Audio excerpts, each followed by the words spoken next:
Hello everyone, আসসালামু আলাইকুম। এই হিদুলটি কি কে কে চিনেন এবং কারা কারা খেতে পছন্দ করেন?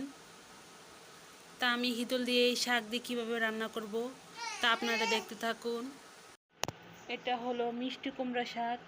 আমি ক্ষেত থেকে তুলে হালকা সিদ্ধ করে ডিপ ফ্রিজে রেখে দিয়েছিলাম। এখন কাঁঠালের বিচির সাথে রান্না করব।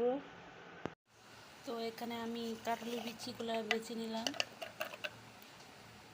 আমি এখন বসিয়ে দিলাম। এখন তেল দিয়ে দিব। সব কিছুতে এখন কষিয়ে নিচ্ছি।